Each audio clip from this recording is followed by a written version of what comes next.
अस्सलाम वालेकुम, मैं हूँ शाकिर अब्बासी। नाजरीन, पिम्स में MTI जो एक्ट है उसके ख़िलाफ़ एहतजाज तो जारी है, लेकिन दूसरी तरफ चेयरमैन जो हैं बोर्ड ऑफ गवर्नर के पिम्स के, उनके हवाले से हमारे इस्लामाबाद के एक सीनियर सहाफ़ी हैं जो हेल्थ को बड़े अच्छे तरीके से कवर करते हैं और पाए के सहाफ़ी हैं, उन्होंने ख़बर दी है कि उनकी तैनाती जो है वो टोटल मेरिट के ख़िलाफ़ है और सियासी बुनियादों पर की गई है। उनके ख़बर के मुताबिक डॉक्टर हुमायूं जो है, उनका एक प्राइवेट हॉस्पिटल भी है पिम्स के बिल्कुल बैक साइड पे। दूसरी तरफ वो वज़ीर-ए-आज़म इमरान ख़ान के जो हेयर ट्रांसप्लांट हैं उसके भी डॉक्टर हैं, साथ साथ वो ख़ुद 3 दफ़ा प्लास्टिक सर्जरी का टेस्ट दे चुके हैं, उसमें फ़ेल हो चुके हैं। इसके बावजूद उनको पिम्स का बोर्ड ऑफ जो है वो गवर्नर का चेयरमैन मुकर्रर किया गया है। इस ख़बर के हवाले से हम जानेंगे, हमारे साथ नदीम चौधरी साहब मौजूद हैं जिन्होंने ये खबर दी है। नदीम साहब, ये क्या है जो डॉक्टर हुमायूं साहब है, इनका जो बैकग्राउंड है वो क्या है? असल में उनका सियासी बैकग्राउंड है और चूंकि वो शुरू से PTI के वर्कर हैं और इस वक्त भी अगर आप उनके पेज पे जाएं तो वहाँ लिखा हुआ है कि वो CEC के मेंबर हैं PTI के। तो इन्होंने जो अभी बोर्ड ऑफ गवर्नर्स बनाया और उसमें जो बोर्ड ऑफ गवर्नर्स के चेयरमैन की तैनाती का वक्त आया तो वो डॉक्टर हुमायूं मेहमद को ही मुंतखब किया गया, जो कि प्राइम मिनिस्टर के ज़ाती मालिज भी हैं और पिम्स से चंद गज़ के फासले पर उनका ज़ाती हॉस्पिटल है जिसमें वो हेयर ट्रांसप्लांट करते हैं। और सबसे बड़ी चीज़ जो आज तक उनका एक दिन का भी किसी भी अस्पताल में एडमिनिस्ट्रेशन का तजर्बा नहीं है और इसी अस्पताल में पिम्स में 3 बार वो FCPS के इम्तहान के लिए आए और तीनों बार फेल हुए। प्लास्टिक सर्जरी के लिए उन्होंने इम्तहान दिया, तीनों बार फेल हुए और आज उनको ही उठा के बोर्ड ऑफ गवर्नर्स का चेयरमैन बना दिया गया है।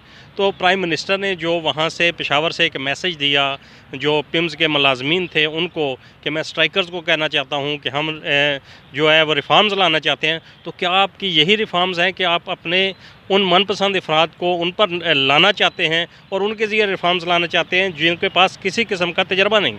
लेकिन दूसरी तरफ मुआवन ख़ुसूसी बरहसियत उनका कहना है कि ये जो तैनाती है जो है वो मेरिट पे हुई है, तो उसके जो उनके बयान है आप उसको कैसे देखते हैं? ये तैनाती वाकई मेरिट पे हुई है? नहीं, अगर उनकी अपनी तैनाती देखिए तो उनका मेरिट कौन सा है? वो as a CEO Shaukat Khanum hospital थे और शौकत खानम से हट के उनका क्या एक्सपीरियंस है?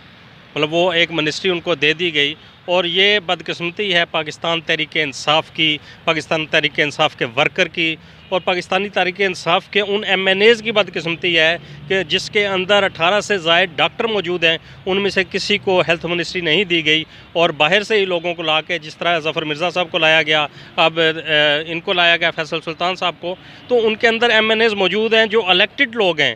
इलेक्टेड लोगों में से जो डॉक्टर भी मौजूद हैं उनको उन्होंने मिनिस्ट्री नहीं दी, लेकिन अपने करीबी लोगों को मिनिस्ट्री दी है। यही हाल इन्होंने आप देख लें PMC में भी किया। PMC में वो एक एडवोकेट को ले आए जो नायब सदर हैं इस वक्त और वो तीसरी बार आ रहे हैं।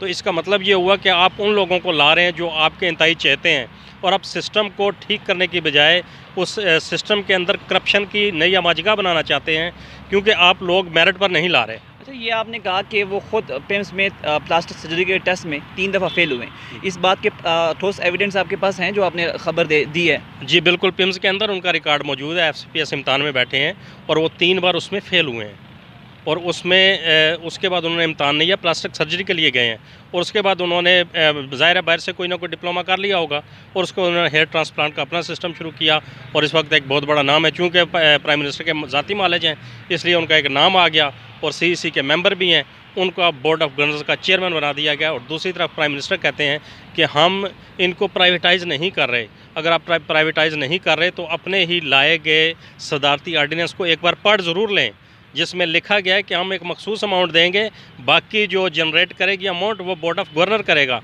और उसकी बड़ी मिसाल आपके सामने पेशावर में जो हुआ वाक़या, जिसमें ऑक्सीजन ना मिलने की वजह से 10 अफराद शहीद हुए और उसकी आज तक किसी पे कोई ज़िम्मेदारी नहीं डाली गई। उसकी वजह यह है कि वहाँ भी MTI नाफिज था। अच्छा, वज़ीर-ए-आज़म इमरान ख़ान साहब ख़ुद जो हैं वो कॉन्फ्लिक्ट ऑफ इंटरेस्ट के हमेशा अगेंस्ट रहे हैं, तो क्या ये कॉन्फ्लिक्ट ऑफ इंटरेस्ट नहीं है कि एक तरफ उनका अपना जो चेयरमैन है पिम्स के बोर्ड ऑफ गवर्नर के, उनका अपना अस्पताल भी है और दूसरी तरफ वो पिम्स के जो बोर्ड ऑफ गवर्नर के चेयरमैन लगे हैं, तो पॉलिसी क्या कहाँ गई तरीके इंसाफ की, या वज़ीर-ए-आज़म का जो मेरिट है वो कहाँ पे गया? जी, हमारा हम भी यही कहते हैं कि आपका वो जो बयानिया था कि हम लोग मेरिट पर लाएंगे और कन्फ्लिक्ट ऑफ इंटरेस्ट जहाँ नज़र आएगा हम लोगों को साइड पे कर देंगे, तो ये उनको कन्फ्लिक्ट ऑफ इंटरेस्ट क्यों नज़र नहीं आया कि डॉक्टर हुमायूं को जब बोर्ड का चेयरमैन बनाया गया तो उनका तो अपना ज़ाती हॉस्पिटल है और पिम्स से चंद गज़ के फासले पर है और उनको फिर भी इस बोर्ड का चेयरमैन बना दिया गया, तो प्राइम मिनिस्टर को जो मशवरे देते हैं उन प्राइम मिनिस्टर को खुद सोचना चाहिए कि वो करने क्या जा रहे हैं। अच्छा, एक और चीज़ है, अगर डॉक्टर फैसल जो मामले खुसूसी हैं, उन्होंने आज कहा कि अगर से ये पीटीआई के सपोर्टर हैं, लेकिन जो तैनाती है मेरिट पे हुई है और एक पॉलिसी जो बोर्ड है उसके जो हैं उसमें ये उसका हिस्सा है, और लाजमी नहीं कि सारी बातें नहीं है और पूरी पॉलिसी बोर्ड का ही जो डिसीजन है वो माना जाता है। इस हवाले से क्या कहेंगे? नहीं, अगर आप एक शख्स को बाहर से ला के चेयरमैन बना सकते हैं तो सारी चीज़ें इंप्लीमेंट भी उसी ने ही करनी होती हैं, और वीटो पावर चेयरमैन के पास ही होती है, जो वो कहता है वही होता है। और नीचे जो दो इन्होंने मेंबर्स रखे, एक यूफून वाले और एक बिजनेसमैन, तो इस तरह का जो सिलसिला इन्होंने शुरू किया है वो इंतहाई नुकसानदेह होगा आने वाले वक्त में। अच्छा, एक और चीज़ है, कॉन्फ्लिक्ट ऑफ इंटरेस्ट तो हमेशा पार्टियों में रहा है, तो इन्होंने कर दी तो क्या नई बात होगी? नहीं, नई बात तो है ना। अगर आप अपना बयानिया रखते हैं कि हम हर चीज़ मेरिट पे करेंगे, कन्फ्लिक्ट ऑफ इंटरेस्ट नहीं होगा, तो फिर वो आपका बयानिया तो ख़त्म हो गया। जो आप मंशूर लेके आए थे उससे आप हट गए, तो फिर आपका मंशूर ख़त्म हो गया। इसी तरह इन्होंने इनका जो कज़न है, जिनकी पाकिस्तान के अंदर एक दिन की भी प्रैक्टिस नहीं है, जो अमेरिकन नेशनल हैं, उनको हेल्थ जो बोर्ड है उसका चेयरमैन बनाया गया है, पाकिस्तान का जो हेल्थ है। और नौशरवान बरकी का एक दिन का भी पाकिस्तान के अंदर प्रैक्टिस नहीं है, पाकिस्तानी नेशनल भी नहीं है, लेकिन उसके बावजूद पाकिस्तान के अंदर हर होने वाले तमाम फ़ैसले जो हैं वो डॉक्टर नौशरवान बरकी करते हैं, क्योंकि वो इमरान खान के कज़न हैं। अच्छा, ये एक और चीज़ आपने ऐड की है कि नौशरवान बरकी साहब इमरान खान साहब के कज़न है, लेकिन हेल्थ के हवाले से सारे डिसीजन वो करते हैं, और साथ साथ वो आपने कहा कि जो उनकी तैनाती मेरिट पे नहीं हुई, तो वज़ीर-ए-आज़म जो कहा करते थे कि वज़ीर-ए-आज़म का ये बयानिया है कि रिश्तेदारों को हम नहीं नवाजेंगे, तो क्या ये दोबारा कॉन्फ्लिक्ट ऑफ इंटरेस्ट नहीं आता? जी, आप इससे खुद अंदाज़ा लगा लें, आप उनकी प्रोफाइल पे चले जाएं, वो इमरान खान के कज़न हैं, डॉक्टर नौशरवान बरकी उनका नाम है और अमेरिकन नेशनल हैं, और जब से इमरान खान आए हैं वो उस वक़्त से उस बोर्ड के चेयरमैन हैं, और पाकिस्तान के हेल्थ के तमाम मामलात वो देख रहे हैं, और वो अमेरिकन सिस्टम को पाकिस्तान में लागू करना चाहते हैं। अमेरिकन का जो आप उनकी देख लें कि बजट में हेल्थ पे कितना खर्च करते हैं और पाकिस्तान में बजट में कितना रखा जाता है, अब वो पॉलिसीज़ अगर यहाँ नाफज करेंगे तो कैसे करेंगे? अच्छा, लास्ट सवाल बता दें, प्राइवेटाइजेशन के हवाले से उन्होंने कहा कि प्राइवेट हम नहीं कर रहे, हम जो है उसका निज़ाम बेहतर बना रहे हैं ताकि सज़ा जज़ा का जो अमल है वो शुरू हो सके। उनको पता होता है प्राइवेट अस्पताल के डॉक्टर्स के कि सज़ा जज़ा का अमल है, लेकिन सरकारी अस्पताल में जो जब चाहें हड़तालें कर लें, जब चाहे वो अपने मुज़ाहरे कर लें, तो इस वजह से ना तो इलाज हो पाता है, ना इसका सिस्टम ठीक हो पाता है। कैसे देखते हैं वज़ीर-ए-आज़म के इस बयान को जो उन्होंने मैसेज दिया था या एक स्टेटमेंट दी थी उन्होंने? देखिए, उन्होंने ये जो स्टेटमेंट दिया है कि सज़ा जज़ा जितनी आप सिविल सर्वेंट की है उतनी किसी इदारे में आप नहीं कर सकते। इस वक्त भी जो सिविल सर्वेंट एक्ट के तहत 3 मुलाजमीन को पिम से फ़ारग किया गया, एक हेड ऑफ़ डिपार्टमेंट थे, क्योंकि वो नौकरी पर नहीं आते थे, उनके ख़िलाफ़ कार्रवाई की गई, और सेक्रेटरी हेल्थ ने उनको नौकरी से फ़ारग किया है। इससे बड़ी सज़ा जज़ा और क्या हो सकती है? आप सिस्टम को बेहतर करने की बजाय आप पूरे सिस्टम को उल्टा के नया सिस्टम खड़ा करना चाहते हैं, ये नामुमकिन है।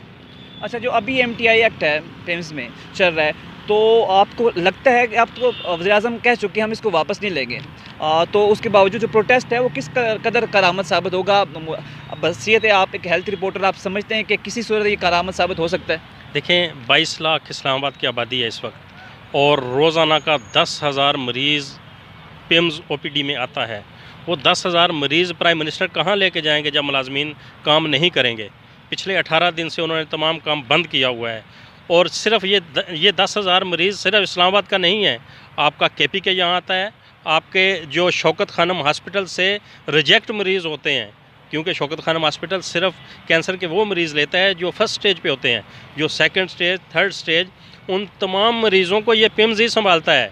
अगर ये पिम्स ना संभाले तो वो आप किधर करेंगे उन मरीज़ों को? अच्छा, आम जो सामीन हैं, जो देखने वाले हैं, उनके लिए बताएं कि अगर ये पिम्स जो है प्राइवेटाइज हो जाए या कुछ इस तरह MTI जो एक्ट है नाफिज हो जाए, तो उनके लिए क्या नुकसानदेह होगा? क्या उनको जो सहूलियात हैं सेहत की वो अच्छी मुयसर नहीं होगी? क्या इससे डिफरेंट होगा? क्या चीज़ बदल जाएगी? अच्छा, देखें, आपको मैंने पहली बात की कि आप जब सदारती एक्ट उठाएंगे, इनका आर्डीनेंस, तो उसमें लिखा गया है कि बोर्ड ऑफ गवर्नर्स इसके जो आपका रेवेन्यू है जनरेट करेगा। तो बोर्ड ऑफ गवर्नर रेवेन्यू कहाँ से जनरेट करेगा? आपके सामने सोशल मीडिया पे तमाम तस्वीरें आई पेशावर के हॉस्पिटल की, जिसमें लिखा गया था, एक बैनर लगाया गया कि जिसमें लिखा गया कि स्ट्रेचर और व्हील चेयर 20 रुपये फ़ी घंटा आप देंगे। मतलब ये हुआ कि आप अगर जनरेट करेंगे तो आने वाले मरीज़ की पर्ची फ़ीस भी रखेंगे, आप अद्वियात के पैसे भी लेंगे जो फ्री मिल रही थी, आप उनको जो ऑपरेशन करते हैं उसकी पेमेंट भी लेंगे, आप उनके जितने टेस्ट होते हैं मेडिकल टेस्ट वो सब की पेमेंट लेंगे। तो इसका वो गरीब आदमी कहाँ से देगा?